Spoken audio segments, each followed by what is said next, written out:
Uh, I welcome you all.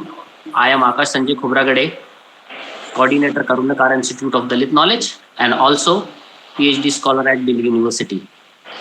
We are continuously having this lecture series from April 14th April 2025, and this lecture series are giving space to the faculty scholars who are engaged with the Dalit studies. This institute is founded by Professor Leela Karunyakara sir. He is also going to chair this session. I welcome Professor Karunyakara sir, and I'm going to introduce him. Professor Dr. Leela Karunyakara sir is a former Vice Chancellor and founder of Karunyakara Institute of Dalit Knowledge. He is author of History of Dalit Identity and Modernization of Buddhism. After completing his PhD from JNU, New Delhi, Dr. Karunyakara joined as assistant professor in School of Ambedkar Studies, Lucknow. He introduced Dalit his course in MA History program. He was instrumental in introducing 50% reservation for SC/STs students in admission. He founded Ambedkar student organization in 2000, and Baba Saheb Bhimrao Ambedkar Central University SC/ST Teachers Association in 2006. He joined as director cum professor in Baba Saheb Ambedkar Sidhu Kano Murmu Dalit and Tribal Studies Dalit and Tribal Studies Center at Mahatma Gandhi Antarashtriya Hindi Vishwavidyalaya, Varda. He held post of Dean and Dean of School of Culture, former Vice Chancellor of the University. I welcome Professor Karunyakara sir.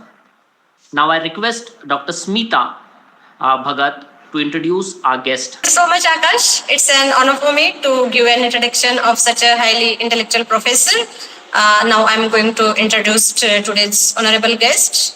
Dr. Narender Kumar is professor at Center for Political Studies, School of Social Sciences, Jawaharlal Nehru University, New Delhi.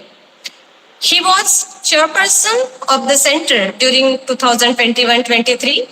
He has 24 years of teaching research experience in various central universities, including University of Delhi, Jamia Millia Islamia, New Delhi, Baba Saheb Bhimrao Ambedkar University, Lucknow. Professor Kumar has 8 books to his credit, published by Oxford University Press, Routledge, Orient, Black Swan, and others. He has published several research papers in national and international journals. Professor Kumar is reviewer of manuscripts for Oxford University Press, Routledge, Springer, etc., and for various international journals. Among his works, he edited a volume on Ambedkar and democracy with Christoph Jeffrey Lawton. Dr. Ambedkar and Democracy, published in 2018 by Oxford University Press. Recently, a book titled Reservation Policy in India, State, Social Justice and Affirmative Action has been published.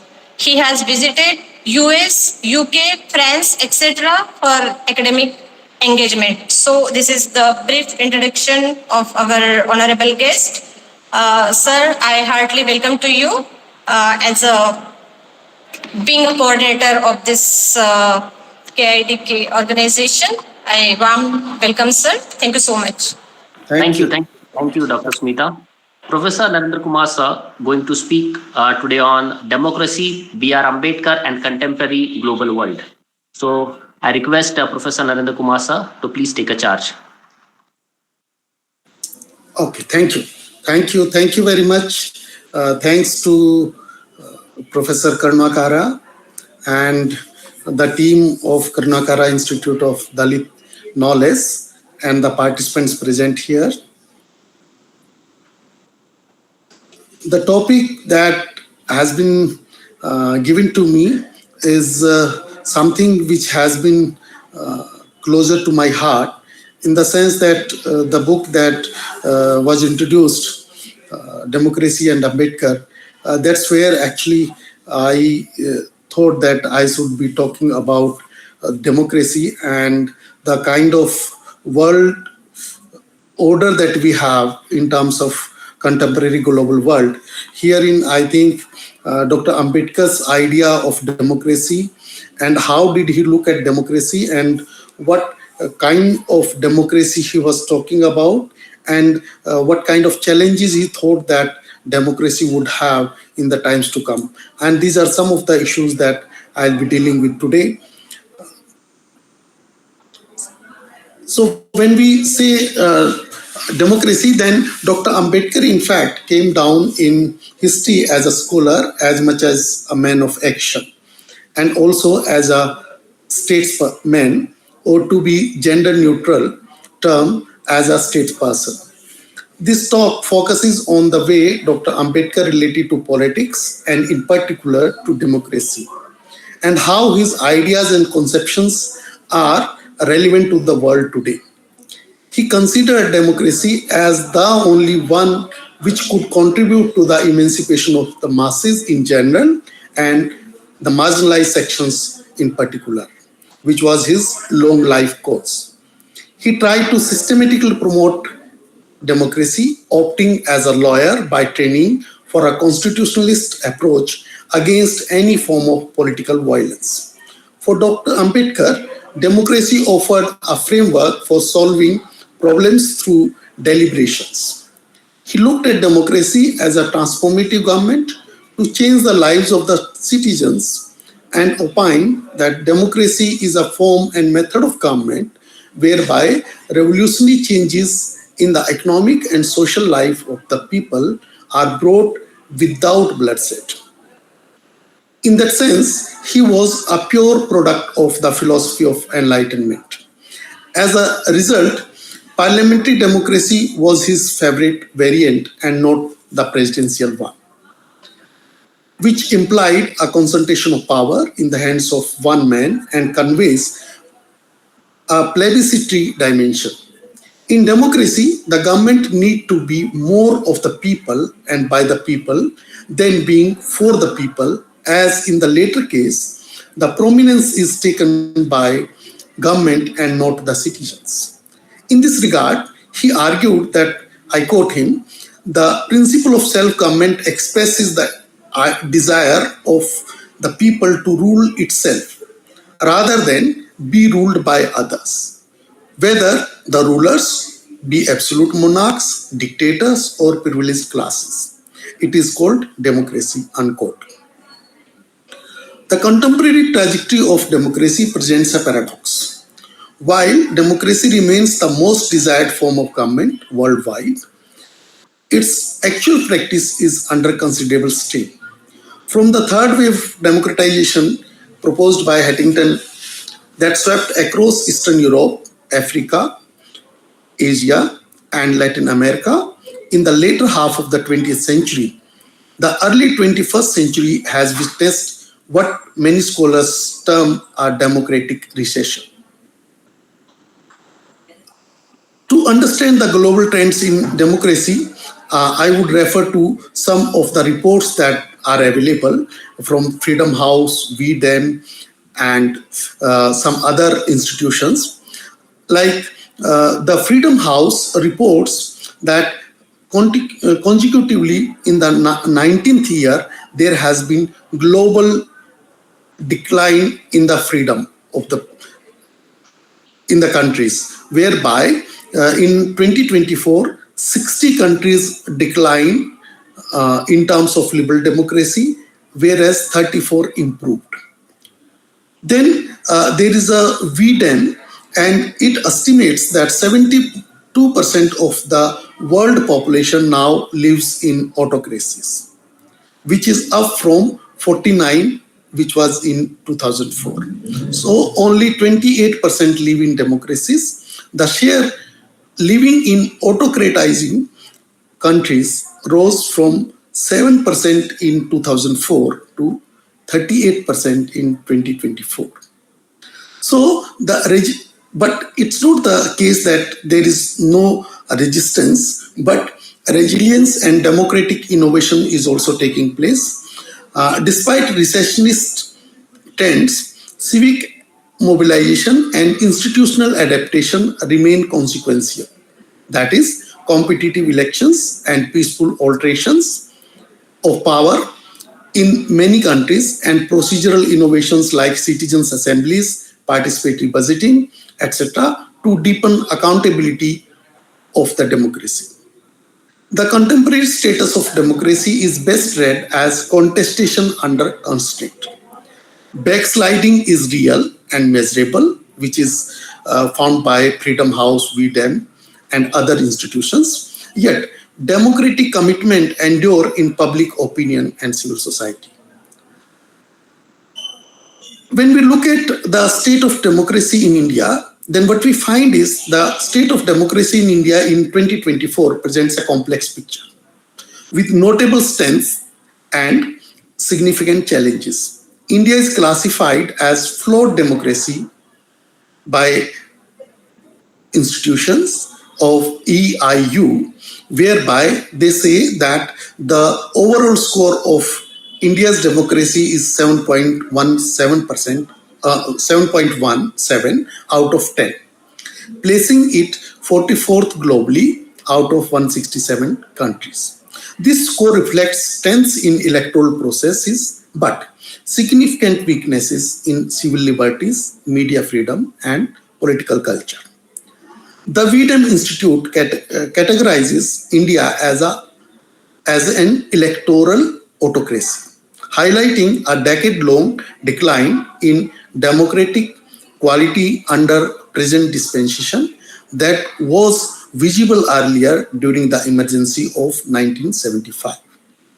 As a believer in democracy, Dr. Ambedkar created a political party as early as mid-1930s and contested elections from 1937 to onwards. But he had realized that democracy in India could only succeed if it was adapted to the social conditions of the country. Economic and social inequality were for him the preconditions for the democratic functioning of parliamentary institutions. Poverty and hierarchy, including the caste system, would undermine democracy since the political mechanisms were overdetermined by social realities. This assumption persuaded him that social and economic reforms should go on at par with political democratization. The next part of presentation comes from the book that has been written with Professor Christoph Jefflow. And herein, I shall discuss about different components of Ambedkar's conception of democracy, which is, there are four. One is political representation, which is in terms of it should be real and effective. Then second is liberal democracy with state socialism. Third, democracy rooted in Buddhist philosophy and Sangha. And fourth, democracy against autocracy and for fraternity. To deal with the first one, that is representation, real and effective. The first democracy-related question that Dr. Ambedkar had to consider was that of political representation of the marginalized communities, including depressed classes in the political system.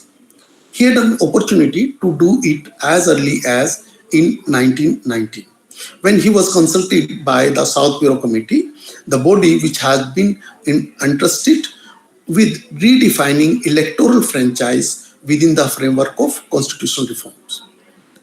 Criticizing the definition of popular government that he had learned from the American historian Albert Bushnell Hart, he pointed out that popular government should not be only government for the people, but by the people.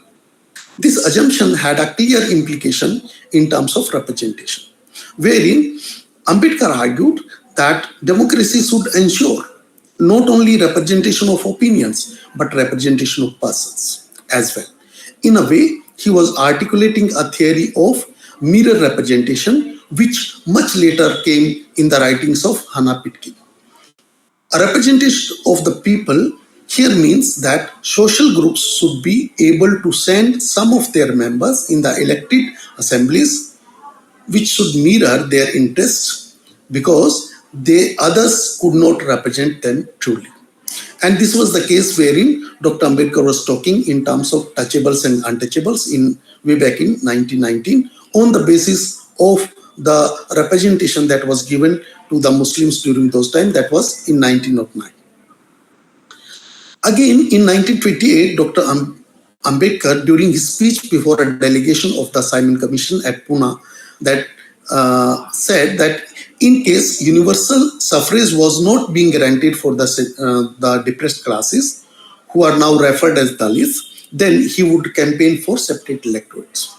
He justified this position on the basis of arguments which are clear indications that he still nurtured great hopes towards the upper caste, and that he still had nestless scruples which prevented him from severing his links with social and political mainstreams. This very objective also explains his interest or his liking for the universal franchise, which according to him would make separate electorates redundant. Though it is unclear that the reason why universal franchise would make separate electorates unnecessary, but his defense of such granting of right to vote to all adults, males, females above the age of 21, reflects his desire to have a body politics transcending social divisions, including those based on education. He argued in this regard that illiteracy should not bar those who don't know how to read and write to join the political society in the making.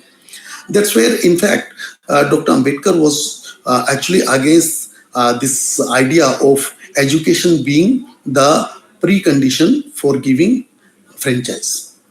So these objections have been there by Ambedkar, and that is what he has been pursuing for a longer time. And when we look at around 1948 or so, then Dr. Ambedkar was talking something about rights of the minorities. And he was not only critical of the majorities, but he was also critical of the minorities as well. And he was talking in terms of, I would quote him here, he said that in this country, both minorities and the majorities have followed a wrong path. It is wrong for the majority to deny the existence of minorities. It is equally wrong for the minorities to perpetuate themselves. A solution must be found which will reverse a double purpose. It must recognize the existence of minorities to start with. It must also be such that it will enable majorities and minorities to merge someday into one. Looking back, the way communal question was addressed, he argued, I quote him, whenever a community grows powerful, certain political advantages, concessions are made to it to win its goodwill. There is no judicial examination of its claims, no judgment on merit, unquote. He was against any kind of concessions to any community just because it has grown politically powerful and can dictate terms. One may look at this trend in the recent times wherein dominant sections of the land-owning communities are claiming reservations in recent times under the OBC category. Another related issues was how minority question has been looked at and why there was no effective solution to the problem of the minorities. So he was talking about these issues during those times. And finally, when we look at the issue, then what he said is that he proposed the following methods for the minorities representation in the legislatures.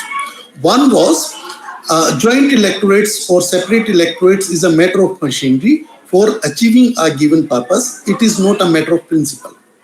The purpose is to enable a minority to select candidates to the legislature who will be real and not nominal representatives of the minorities. Let me tell you here that he did not consider minority in terms of the popular sense in which we understand minorities today, but in the terms of religious minorities only. He was talking also about the social minorities.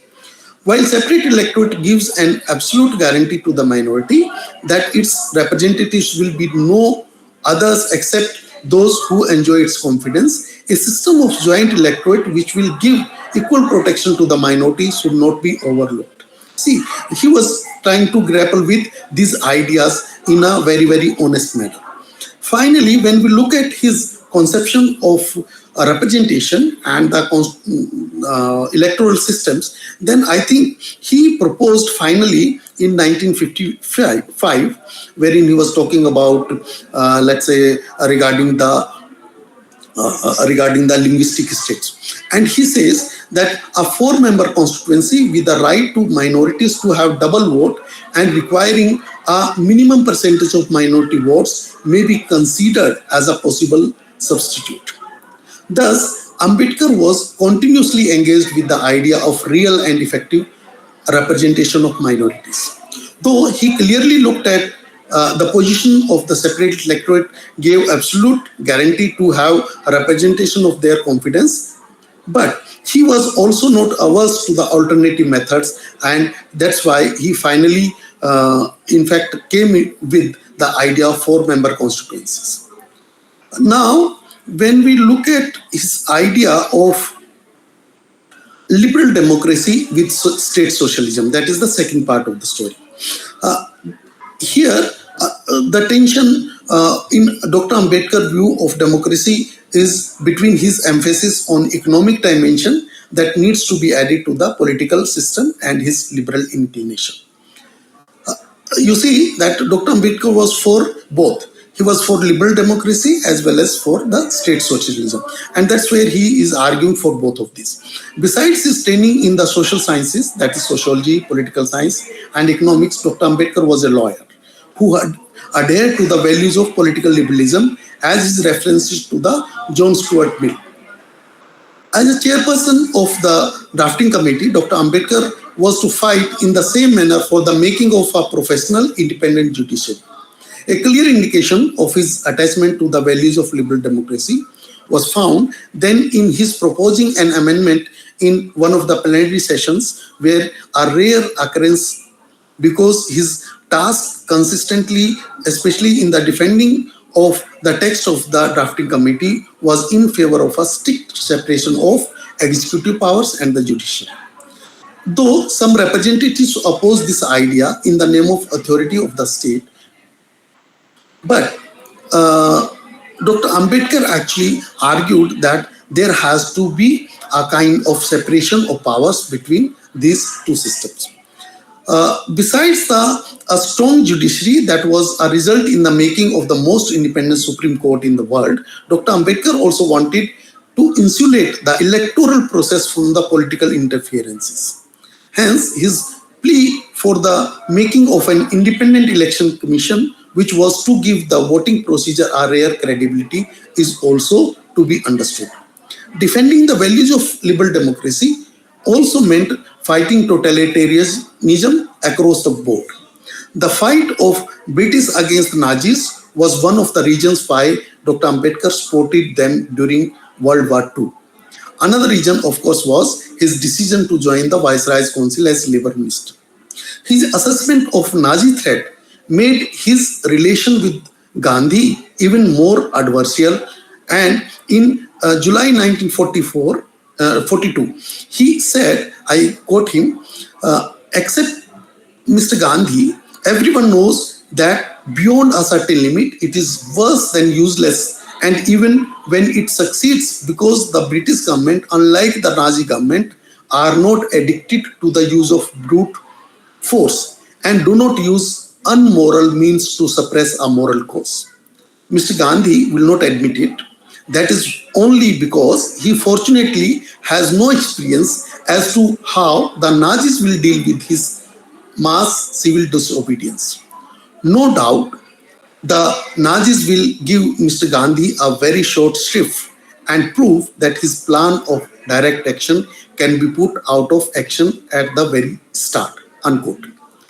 Dr. Ambedkar has been a liberal because of his concern for the defense of the individual, but he remained equally perturbed by the social hierarchies that need or that needed redressal. In May 1956, he pointed out, I quote him, a society to be democratic should be open, should be open a way to use all capacities of the individual. Stratification is stunting of the growth of the individual, and deliberate stunting is a deliberate denial of democracy, unquote. In the same vein, he opposed the criticism of the left, which wanted to qualify Indian Republic from the very first article of the Constitution as socialist. According to him, this would have had a effect simply of destroying democracy, because it was for the government designated by the people to choose the best form of social organization. That was his understanding. In spite of plea for the liberal democracy, Dr. Ambedkar believed that only social and economic reforms would take India and the world on the path of truly democratic trajectory. Hence, his famous speech of 1949, after completing his job as chairperson of the drafting committee, wherein he talked about the contradictions between the political and social and economic rights, and I will not quote him again here. In fact, when we look at in 1947 to 1950, there was a tension between liberal and social dimension of Dr. Ambedkar's democratic ideal, which for him, both dimensions could be seen as two faces of the same coin. The former epitomized by the fundamental principles, and the later by the directive principles. This complementarity, however, had to be implemented by the government to become a reality.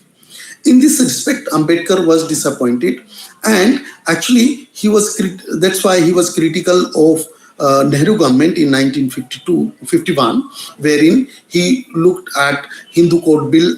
He introduced the Hindu Code Bill, and there was a lot of dilly-dallying by the government of those times, and he then finally, when we look at his understanding about the democracy and how he looked at democracy in the Indian context in 1956, then we see that what he was saying is that, is there democracy in India or is there no democracy in India? What is truth?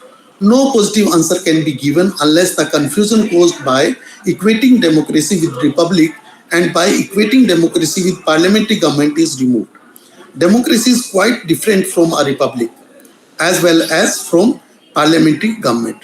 The roots of democracy is not in the form of government, parliamentary or otherwise. A democracy is more than a form of government. It is primarily a mode of associated living. The roots of democracy are to be searched in the social relationship, in the terms of associated life between the people who form a society. So for him, democracy was not just a political organism, whereas for him, it was also the social dimension which was very important, and that's where actually Dr. Ambedkar talks about the fraternity. Coming to the idea of democracy rooted in Buddhist philosophy and Sangha, now what we see is that at times it seems that that Ambedkar looked at democracy as a Western creation that he had learned from outside and imported. Certainly, he read most of the European and American political philosophers of democracy and drew most of his inspiration from outside for drafting the Indian Constitution. His intellectual affinities with the Western world developed during his stays in the United States and in UK. A good part of his ideas ensued from them. However, in Indian context, recognize the need of religion, of principles that are supportive of equality, freedom, and fraternity. He considered that religion is absolutely essential for the development of mankind and diverged from the Marxist atheism in that respect. He rejected the fundamentals of Hinduism, because he thought that the caste system was co-substantial to this religion, whereas equality was inherent in Buddhism. So he gives that how there is a kind of inequality hierarchies in Hinduism, and how the Buddhist Sangha is of a different nature. Ambedkar's reading of Buddhism does not only have social implications, it also has political implications. Considering that religion of Buddha gives freedom of thought and freedom of self-development to all, Ambedkar argues that the rise of Buddhism in India was as significant as French Revolution, a political event in first place. Ambedkar saw deep affinities between Buddhism and French Revolution. In an All India Radio broadcast speech on 3rd October 1954, he declared, and I quote him, "Positively, my social philosophy may be said to be enshrined in three words: liberty, equality, and fraternity. Let no one, however, say that I have borrowed my philosophy from the French Revolution. I have not. My philosophy has rooted in religion and not in political science. I have derived them from the teachings of my master, the Buddha. In his philosophy, liberty and equality had a place. He gave the highest place to the fraternity as the only real safeguard against denial of denial of liberty or equality or fraternity, which was another name for brotherhood or humanity." Unquote. In this sense, Buddhism is a democratic religion, and Ambedkar eventually found in this religion the societal values he had tried to promote via political democracy. Between 1919 and 1950, he tried to instill in the Indian society a more fraternal sense of human relations by making assemblies places of endosmosis, by arguing in favor of a new unity between the majority and the minorities within the Constituent Assembly itself. Now, coming to the idea of democracy against autocracy and fraternity. See, this is where actually in the present context we need to understand that what Ambedkar was looking at, and how at the world level, as told by different institutions, the autocracy is on the rise, and that's where Ambedkar was always alert to that. And herein, democracy for Ambedkar was to be not only confined in the state and its apparatus, but extended to the societal sphere, where the people revere fraternity despite differences. For him, democracy is not merely a form of government, it is primarily a mode of associated living, of conjoint communicated experience. It is essentially an attitude of respect and reverence towards fellow men.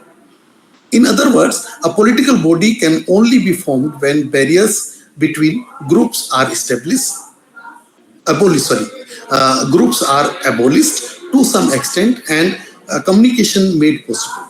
To achieve this goal is even more difficult in a caste-based society, where the groups are not only exclusive and isolated, but also organized according to a strict scale of graded inequality. For Ambedkar, democracy has the power to dissolve these social barriers, even in the context of separate electorate, because of the very presence of members of the minorities and the majority that this system permitted. Not only parliamentary democracy with some form of representation of the minorities, including the depressed classes, makes groups which are socially poles apart to meet, but it also makes them debate. Now, to come to his idea of democracy, what I would like to say is, I'm leaving some parts actually, because I would like that we have some discussion also. So for him, actually, it is not the presidential system of government, but it is the parliamentary system of government that was actually very dear to him. A presidential system is potentially more stable because power is concentrated in the hands of one man. And Ambedkar was apprehensive of such a political arrangement given the Indians' tendency to the cult of personality.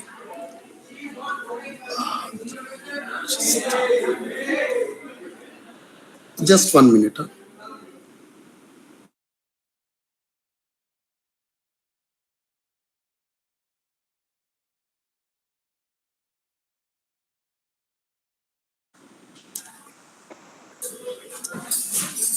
Sorry, there was noise coming. So, Ambedkar was apprehensive of such a political arrangement given the Indians' tendency to the cult of personality.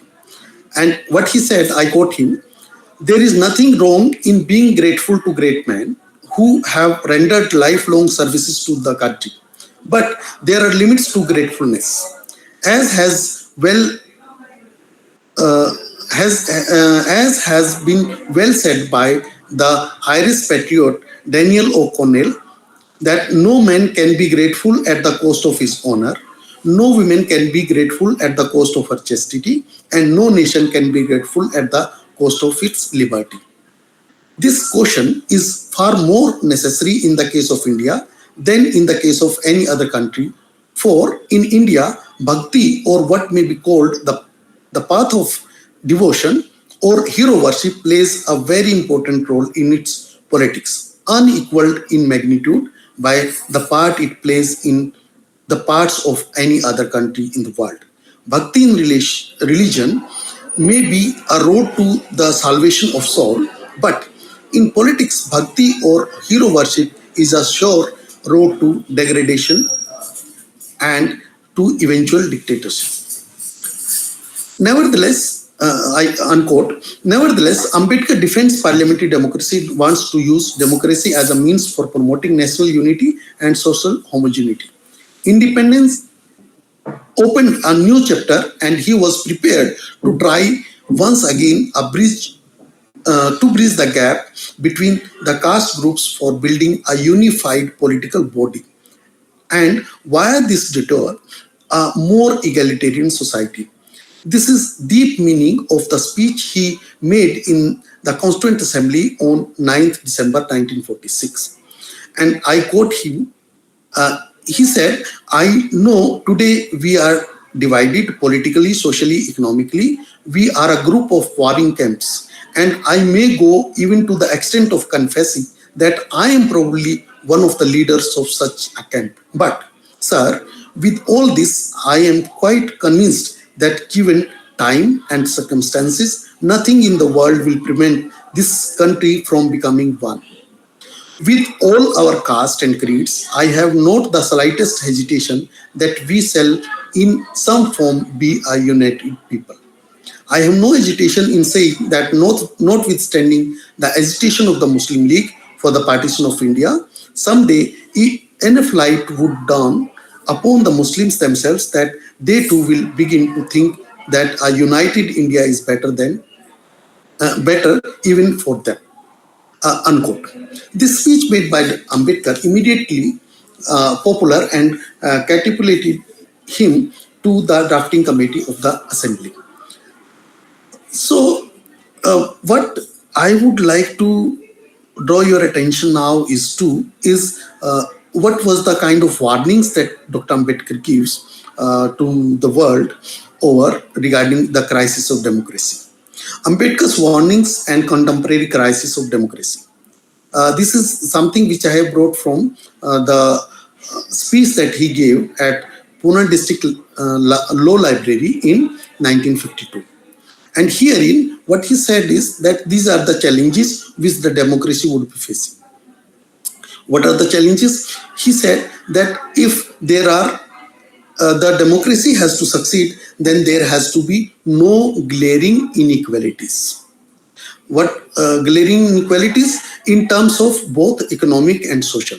When we say social inequalities, then he was very much disturbed by the kind of graded inequality system that we have, and he was equally concerned about the economic inequalities. So in the contemporary times, I would like to refer to the Oxfam reports, wherein it says that the billionaires' wealth has increased by $2 trillion in 2024, with 204 new billionaires created world over.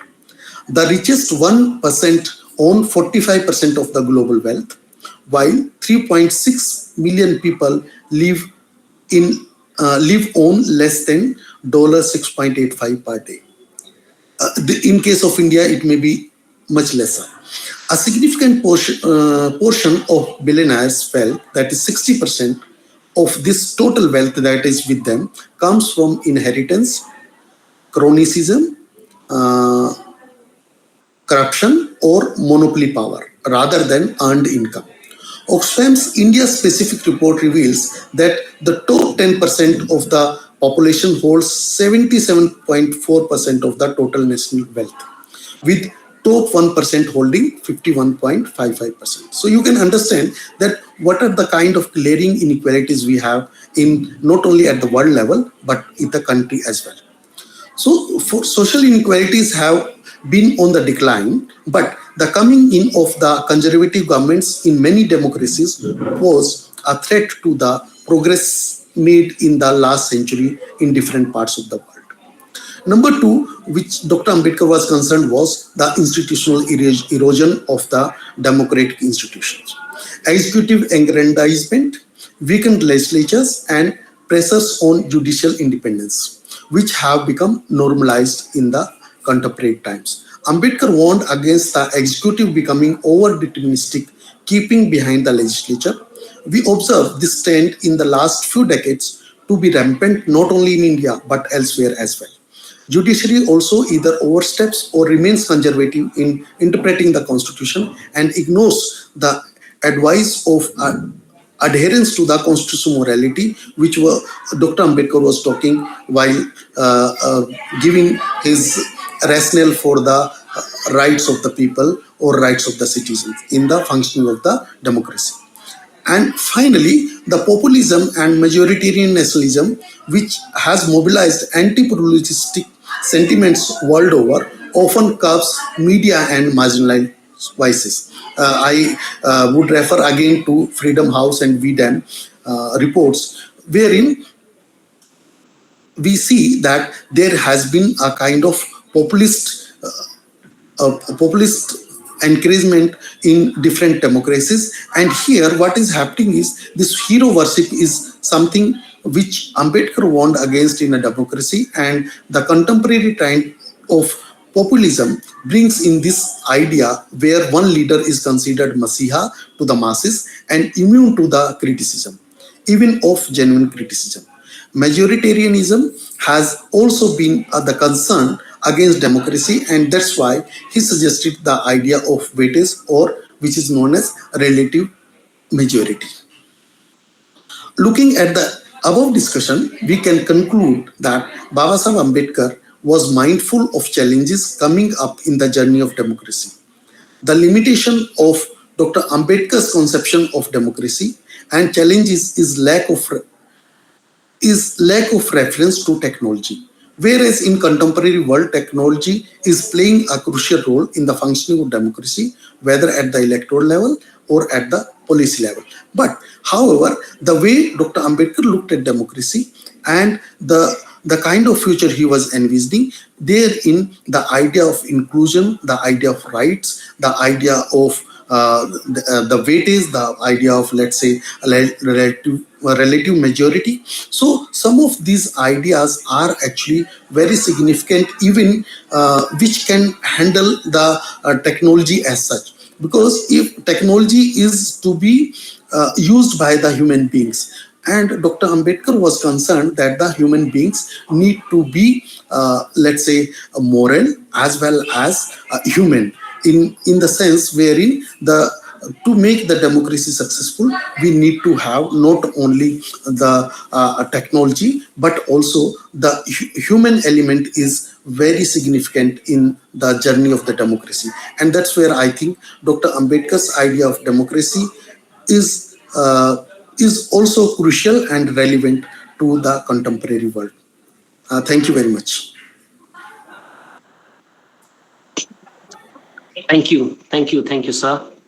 Thank you, sir. Uh, Now I request Professor Karunyakara, sir, chair of today's session, today's lecture. I request him to please take a charge. Professor Karunyakara, sir. Not a charge. Few request to give few comments. Okay. Yeah. Am I visible and audible? Both are there. Yes, sir. Yes, sir. My head and everything is visible. Sometimes my head will cut, as you say. Yeah. Anyhow. Yeah. Professor Narender Kumar, it's a wonderful lecture. Thanks for being with us on this KIDK platform to deliver a lecture on democracy and Ambedkar. It's a wonderful to hear you today, and I'm sure that my team of students, and there are many young faculty members also, assistant professors also there, PhD scholars also there, and many students from different central universities all over parts of the India I could find. So it's a really valuable occasion to us, and the value of the democracy, as you rightly explained, Ambedkar in Ambedkarite view. Yes, it's true that democracy, as you rightly said in your lecture, that putting the Ambedkar, that it's not simply a power of politics, it's a way of life. It's a democratic way of life. Values of democracy is nothing but looking at society through the human perspective, and respecting the human values. You are right, Professor Narender Kumar. I am sure that this lecture enlightened many of my students here, many of our participants.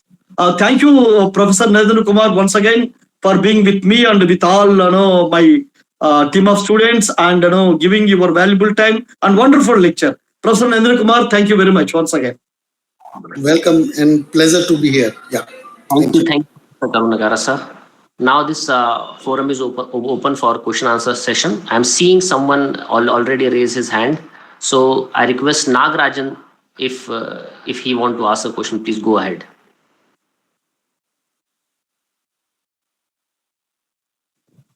Please unmute yourself. Nagrajan sir, you are mute. You are mute. Please unmute yourself. Wait, I'll do for you. Okay. Yeah. I have no question, Akash brother. I have no question. I mistakenly touched it. Okay. Not a problem. Thank you. So any others who want to ask a question, please go ahead.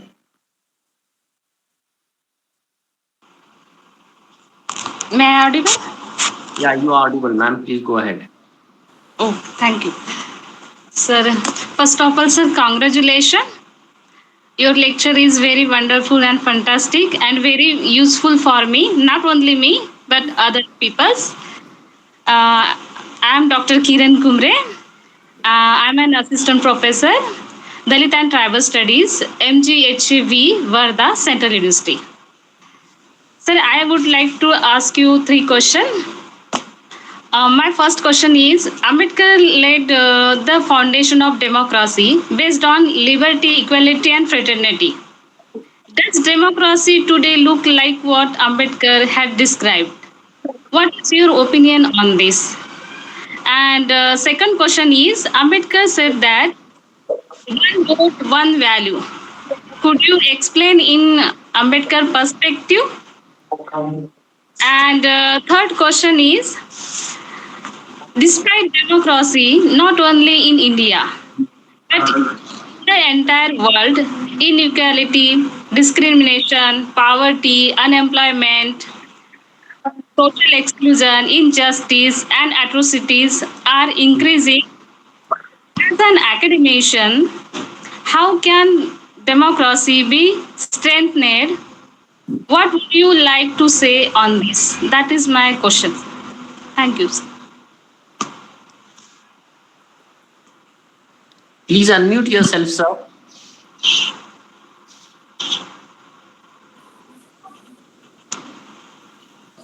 Thank you, Dr. Kiran, for these questions. As I told in the lecture itself, that the kind of democracy that Dr. Ambedkar was envisioning, that democracy we don't find. Why don't we find? Because the kind of inequality of social and economic kind that he wanted to get abolished with the passage of time, that has not happened. So Ambedkar's idea of democracy has not yet been successful. That's one thing that I can say very firmly. Because Dr. Ambedkar's idea was that from equality, actually we started with liberty at the world level. Then in 20th century, we were talking about equality, and he wanted that in the 21st century, we should be talking about the fraternity. But what has happened is that in the 21st century, we are not only grappling with the inequalities, which were to be minimized at least, and liberty was to be given at the larger level. So we are still struggling to give these two, and there is no possibility if we have not have done the equality and liberty, then how can we have the fraternity? So Ambedkar's idea of democracy is completely, actually, I would say that his idea has not been realized as such till now. That is one. Second is that one vote, one value. One vote, one value was that everybody, irrespective of caste, community, or the economic status, everybody should have the one value of his or her vote. And that is what is there in the Indian Constitution. And everybody, whether there is a president of India or let's say a rickshaw puller, the value of both of those votes is similar. That is what the call is, one vote, one value. Then democracy, whether democracy has been strengthened or not, and how do we strengthen the democracy? There are different phases through which every process has to go through. And I think what is happening now is world over that we are seeing a decline of the democracy, which is receding day by day. But because democracy is something which is desirable, which everybody would like to have. So it may be that after a few years, maybe after a decade or so, the whole process might again start with the strengthening of democracy, because we would realize that by demoting democracy or by declining democracy, we are actually increasing or multiplying our miseries rather than the world becoming a happier one. So I think in that sense, I would say that another thing is that each and every individual has to be concerned about the democratic values. It is not only the institutions which will actually protect the democracy. What we see or what we expect is that this work should be done by the judiciary, this work should be done by the executive, or this should be done by the legislature. But actually, or this should be done by the media, which is considered to be the fourth pillar of democracy. But actually, all of these function only when there is a pressure on the common citizens of the country. And I think in the last few, let's say, not decades, but in the last decade as such, or 2 decades or so, this actually decline of democracy is also something which is bothering many of us. And I think, like, if you look at the kind of election which took place in US, wherein the new president came in, but side by side in Canada, we see that there was all possibility that the conservative government would come there. but therein it was the liberal government which came in, because they had looked that their neighbor, that is US, was having a terrible person at the helm of affairs, and that was due to the conservative element. So that's why I think there could be a possibility, but what needs to be done is, I think, that the citizens themselves need to be alert and aware, as well as be in action to defend the democracy, and that's how the democracy will be strengthened. Thank you. Yeah, thank you. Any other who want to ask a question?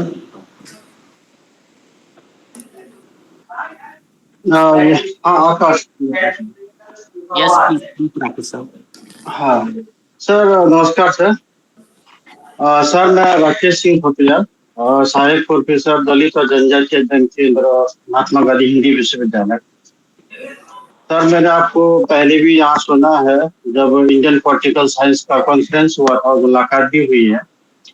तो sir मैं जब आप बात कर रहे थे लोकतंत्र की डॉक्टर अम्बेडकर से, तो सर मैं ये जानना चाह रहा था कि डॉक्टर अम्बेडकर ने जब हम लोकतंत्र की बात की है, वह नेताओं की बात की है, तो उन्होंने नायक पूजा या जो व्यक्ति पूजा है, जिसमें नेताओं का स्वागत फूलों से या फिर उनको हम भगवान मानने लगते हैं, तो उसके कारण कहीं ना कहीं जो वो नेता है वो लोकतंत्र में खतरा हो सकता है। तो ये बाबा साहब अम्बेडकर ने सब उस समय कहा था। तो सर क्या वर्तमान में अगर राजनीति में ऐसा ना हो तो सर ये कितना उचित है? तो उसे अभी मैं जो बाबा साहब का अम्बेडकर का जो ये बात है, यहाँ कितना इसको हम तो ले सकते हैं? और दूसरा प्रश्न मेरा ये है कि सर जो इस समय जो लोकतंत्र है, जो लोकतंत्र की जो जिस तरह से क्षति हो रही है हमारे देश के अंदर, उन चुनौतियों को सर कैसे कंप्लीट कर सकते हैं? तो सर ये दो बात आपसे जानना। Okay, thank you. मुझे लगता है कि जो आपने व्यक्ति पूजा वाली बात की, व्यक्ति पूजा के बारे में डॉक्टर अम्बेडकर का तो कहना बहुत ही साफ था कि डेमोक्रेसी के लिए व्यक्ति पूजा जो है वो सबसे खतरनाक चीज है, क्योंकि अगर हम किसी एक व्यक्ति को अपना मतलब मसीहा, भगवान, जो भी अगर मानने लगेंगे, तो वो जो है जिसको कहते हैं ना कि power corrupts and absolute power corrupts absolutely, ये जो फ्रेज है, मुझे लगता है कि प्रेजेंट टाइम्स में ये जो फ्रेज है ये ज़्यादा सिग्निफिकेंट साबित हो रही है। और मुझे लगता है कि डॉक्टर अम्बेडकर जो है इस मामले में बहुत क्लियर थे। और sometimes what I feel is कि भाई अगर डॉक्टर अम्बेडकर होते तो वो भी ये नहीं चाहते कि उनको जिस तरह से बहुत सारी जगह उनको पूजा जाने लगा है, वो पूजा जाने वो भी इसके विरोध में होते, बल्कि व्हाट आई थिंक इज वो डॉक्टर अम्बेडकर जो है would love to be upholding his ideas, not his statues or his kind of worshipping. So उनके लिए मुझे लगता है कि उनके आइडियाज को मानना जो है वो ज्यादा इम्पोर्टेंट है, और इसी वजह से वो हीरो वर्शिप के खिलाफ थे। तो वो मतलब मेरा कहने का मतलब ये है कि जो डॉक्टर अम्बेडकर हैं वो न केवल दूसरों के लिए, वो अपने ऊपर भी इस बात को लागू करते हैं। तो एक तो बात ये है। दूसरी चीज आपने किस बारे में पूछी? सॉरी, दोबारा से बताइए प्लीज। सर जो इस समय वर्तमान में जो बाबा साहब अम्बेडकर का जो लोकतंत्र था वो कहीं ना कहीं इस समय क्षति स्तर पे है, तो ये जो आ रही समस्याएं, चुनौतियां हैं, उससे हम कैसे समाधान कर सकते हैं, उसको उस लेवल पे ला सकते हैं? देखिए, समाधान करने का जहां तक संबंध है, मुझे लगता है कि देखिए जो डॉक्टर अम्बेडकर का जो इंस्टीट्यूशंस के प्रति था, उनका कहना था कि they should abide by the constitutional morality. बहुत सारी चीजें जो हैं वो कॉन्स्टिट्यूशन में हो नहीं सकती हैं। तो कॉन्स्टिट्यूशनल मोरालिटी क्या कहती है? कॉन्स्टिट्यूशनल मोरालिटी ये है कि भाई कई चीजें अगर कॉन्स्टिट्यूशन में नहीं भी हैं, लेकिन अकॉर्डिंग टू कॉन्स्टिट्यूशन अगर आज की डेट में मान लीजिए कॉन्स्टिट्यूएंट असेंबली होती, वो उसको किस तरीके से देखती, उस चीज को सोचते हुए डिसीजन लेना जो है, that is what doctor Ambedkar would have expected from the institutions. तो इंस्टीट्यूशंस के लेवल पे तो वो है, लेकिन दूसरी तरफ जो है वो डॉक्टर अंबेडकर जो है वो एक और बात करते थे, पब्लिक कंसाइंस। पब्लिक कंसाइंस क्या है? पब्लिक कंसाइंस उनका कहना था कि हमारे देश में क्या है कि हम जो है अपने पड़ोसी का अगर अहित हो रहा है तो हम अपने पड़ोसी के अहित के बारे में नहीं सोचते हैं, बल्कि अगर उसका अहित हो रहा है तो हम ये नहीं चाहते हैं कि हम उसमें इंटरफियर करें। बल्कि डॉक्टर अंबेडकर का ये कहना था कि हमें अपने पड़ोसी का अहित अगर हो रहा है तो हमें इस बात का ध्यान रखना चाहिए कि कल को वो अहित हमारा भी हो सकता है। तो अगर हम आज अपने पड़ोसी के साथ खड़े नहीं होंगे तो कल को हमारा पड़ोसी भी हमारे साथ खड़ा नहीं होगा। तो वो बेसिकली इंडिविजुअल्स के लेवल पे और सोशल ग्रुप्स के लेवल पे इस बात को कहना चाहते थे, और इसी वजह से वो कह रहे हैं कि एक फ्रेटर्निटी डेवलप होनी चाहिए लोगों के बीच में, सिटीजन्स के बीच में। अगर सिटीजन्स के बीच में वो फ्रेटर्निटी नहीं है तो लोकतंत्र जो है, भले इक्वालिटी आ जाए, भले ही लिबर्टी आ जाए, पॉलिटिकली हम लिबर्टी इंश्योर कर दें और इकोनॉमिकली सोशली अगर हम ये इंश्योर भी कर दें कि इक्वालिटी हो गई, लेकिन जब तक उनके बीच में फ्रेटर्निटी नहीं होगी, लोगों के बीच में सिटीजन्स एक दूसरे के साथ इंटरमिंगलिंग नहीं होगी, तब तक एक्चुअली उनका कहना था कि एक्चुअल डेमोक्रेसी तब तक नहीं हो पाएगी। तो मुझे लगता है कि ये जो प्रोसेसेस हैं ये सारे के सारे एक साथ चलने वाली चीजें हैं, जिसमें कि लोगों को भी अपने इंडिविजुअल लेवल पे अपना जो योगदान है वो देने की जरूरत है। धन्यवाद। Thank you. Anyone else who want to ask a question? Yeah, yes, sir. I have one question. Yeah, please go ahead. Sir, what to do in order to uphold the constitutional morality in India, sir?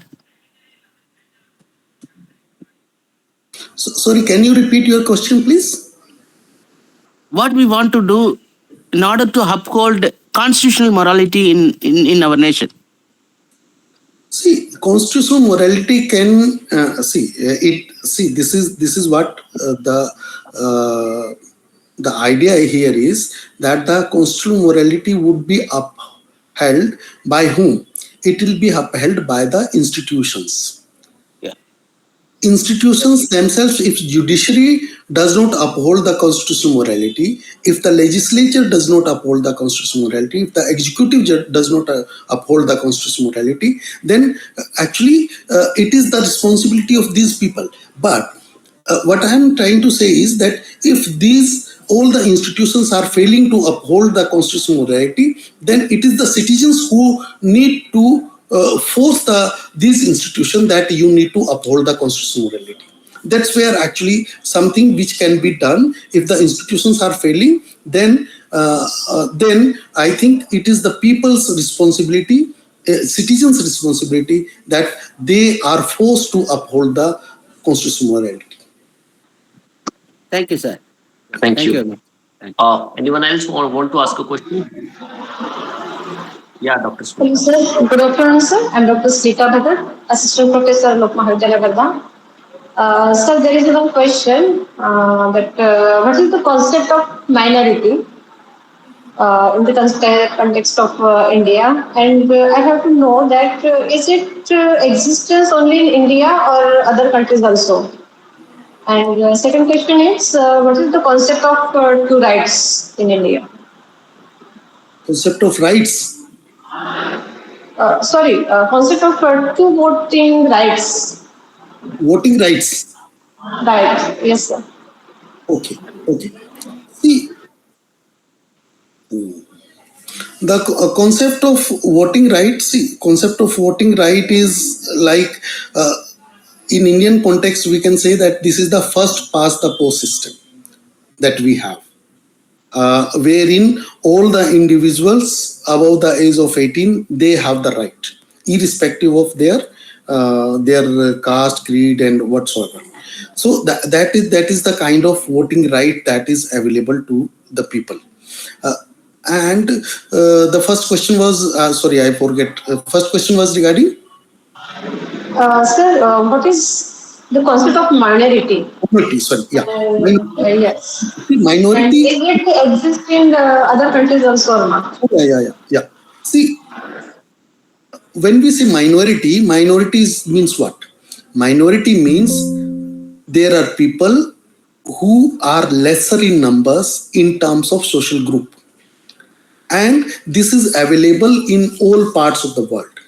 But we don't, means all other parts of the world don't understand minority in the sense we understand minorities in India. Because herein what we consider a minority, popularly, it is the religious minority. And that's where what Ambedkar was talking is that we need to consider social groups also as minorities. Those who are less in numbers.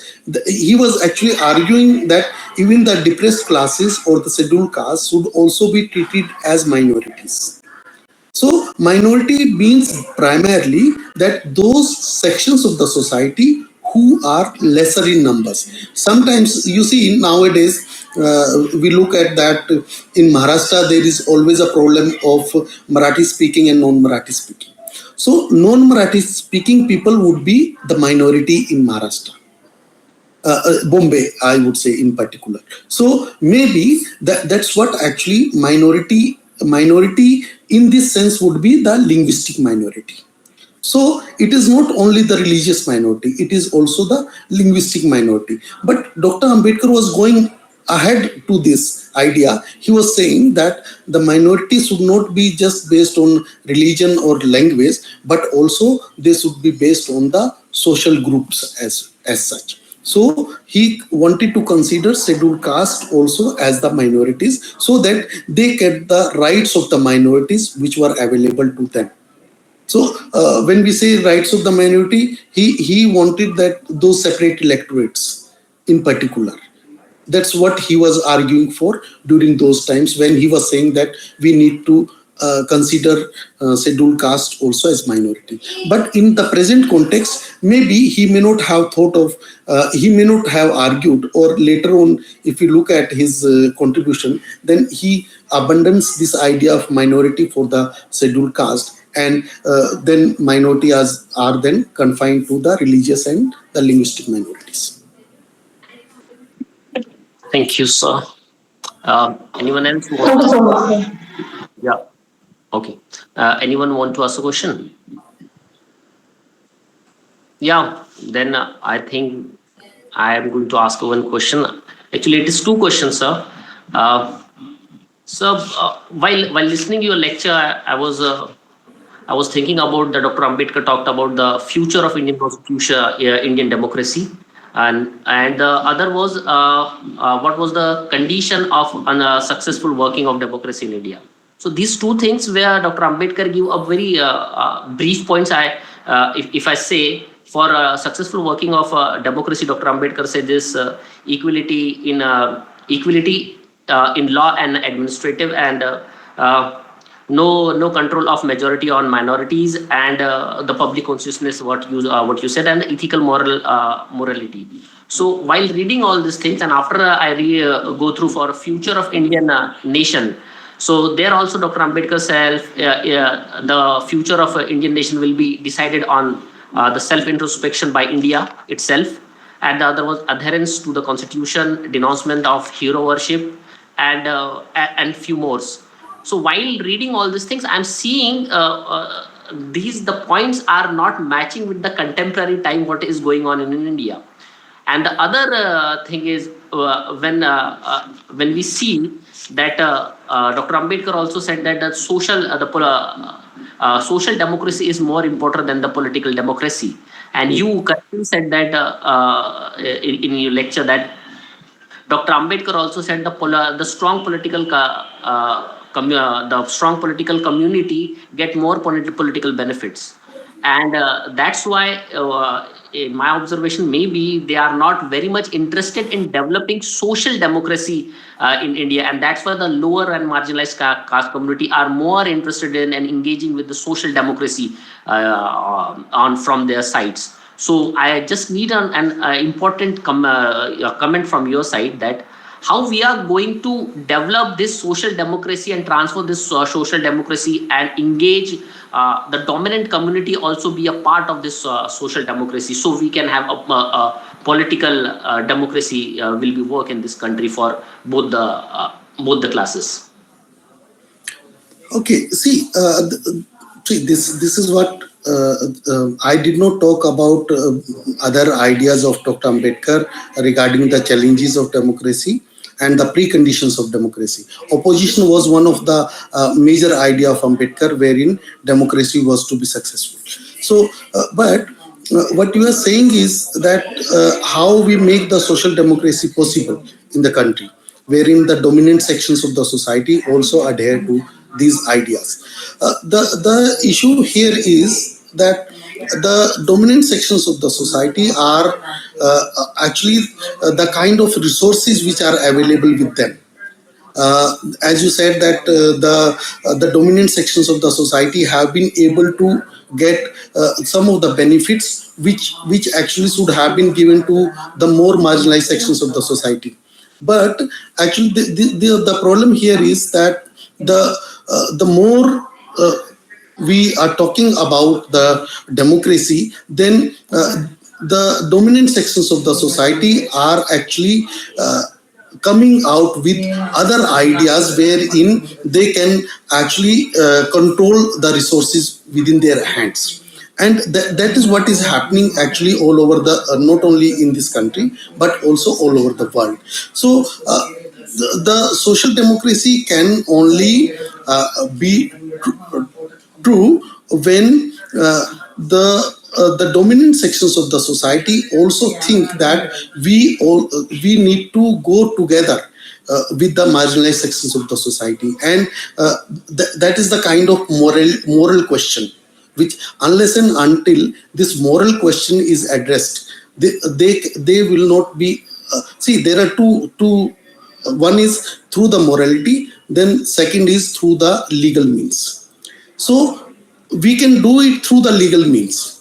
But Dr. Ambedkar was also apprehensive that the legal means can go to some extent. They can help to some extent.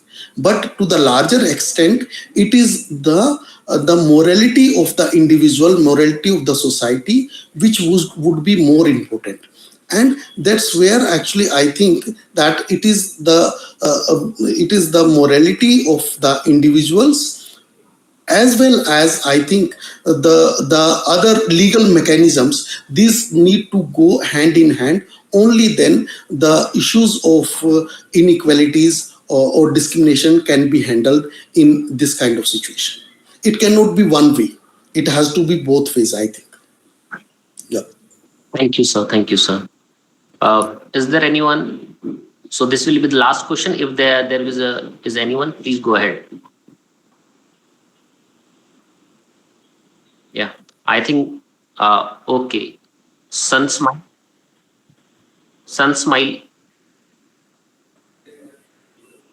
Hello. Good afternoon to all. Yeah, please go ahead. सभी को नमस्कार.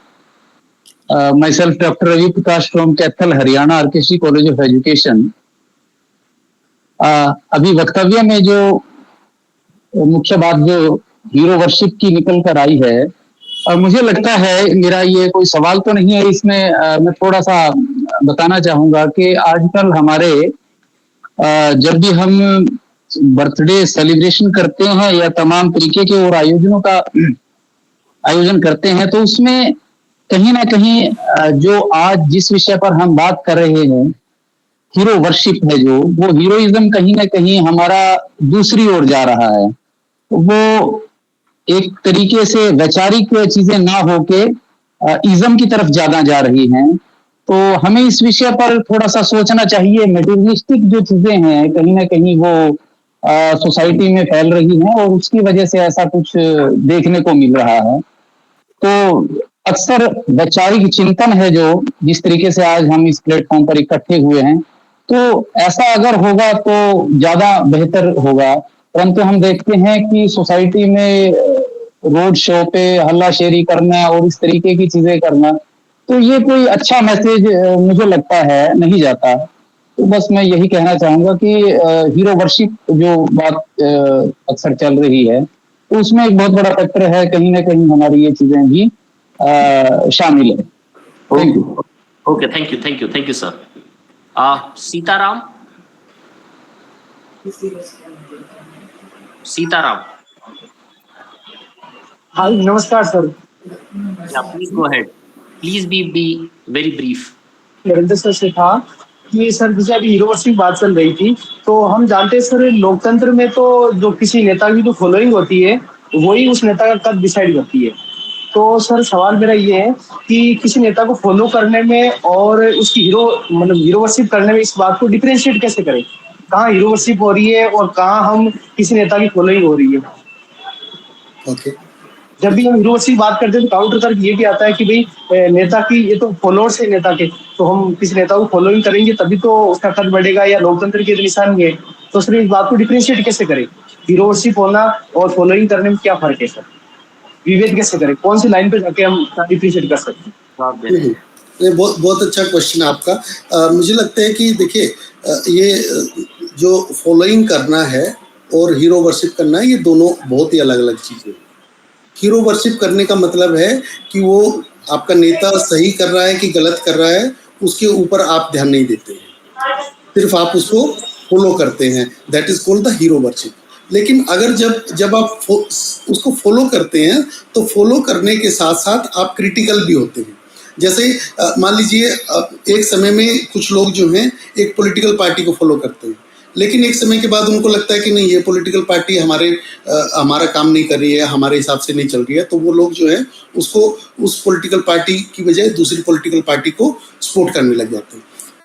तो following जो है वो इस sense में होती है। लेकिन अगर हम उसको हीरो वर्शिप के सेंस में देखेंगे तो हम उसको कहेंगे कि आंख मूंद के हम अपने नेता को फॉलो करते हैं, वो गलत करे या सही करे हम उसको फॉलो करते हैं। वो खुद गड्ढे में जा रहा है तो हम भी उसके साथ गड्ढे में गिर जाते हैं। तो that is what the hero worship is. लेकिन जो फॉलोइंग है, वो जो मैंने, अगर आपने एक डेफिनेशन मैंने दी थी उसके बीच में, जिसमें उन्होंने कहा था कि भाई कोई भी व्यक्ति जो है वो अपनी लिबर्टी के लेवल पे किसी के साथ कंप्रोमाइज नहीं कर सकता है, और एक महिला जो हो वो अपनी चेस्टिटी से कंप्रोमाइज नहीं कर सकती। तो उसका मतलब क्या है? उसका मतलब ये है कि भाई आप जो है आप की एक लिमिटेशन है किसी को फॉलो करने की। अगर आप अपनी इंडिविजुअलिटी को, अपनी चेस्टिटी को कंप्रोमाइज करके किसी को फॉलो करना चाहते हैं तो वो गलत है। That is what is the hero worship is. लेकिन जब आप सिर्फ फॉलो करते हैं as a conscious citizen, as someone who is concerned about the larger goal, तो उसमें मुझे लगता है कि इस बात में जो है कोई अतिशयोक्ति नहीं होनी चाहिए कि हीरो वर्शिप जो है वो एक अलग तरीके की चीज है और फॉलो करना एक अलग तरीके की चीज है। Thank you, sir. Thank you, sir. Now we are going to end this session, and I request I'm going to take a permission from the chair for a vote of thanks. Professor Karunyakara, sir. Yeah. Yes, go for the vote of thanks. Thank you. I request Shashikant Sambodhi, please give a vote of thanks. Thank you. We extend our sincere gratitude to all the participants and attendees of the 12th online lecture of the Karunyakara Institute of Dalit Knowledge lecture series. We are deeply thankful to Professor Dr. L. Karunyakara sir for chairing the session and Professor Narender Kumar sir for delivering an insightful lecture on democracy, B.R. Ambedkar and contemporary global world. Special appreciation goes to the coordinators, Dr. Sukeshni, Dr. Darshana, Dr. Smita, Mr. Akash, Mr. Shreyat and Mr. Vijay for their dedicated efforts. Launched on Ambedkar 2025, this series continues to enrich Dalit knowledge studies. Thank you for your valuable participation. Lastly, we kindly request you to subscribe to the Dalit Knowledge YouTube channel, where this recorded session will be uploaded soon. Jai. The session is over. Thank you, Shashikant. We are going to meet next Saturday with a new lecture with a new guest. So I request all of you to please join in our next session. And those who missed anything in the lecture, please go and check our YouTube link. Thank you. Bye-bye. Take care. Have a nice day.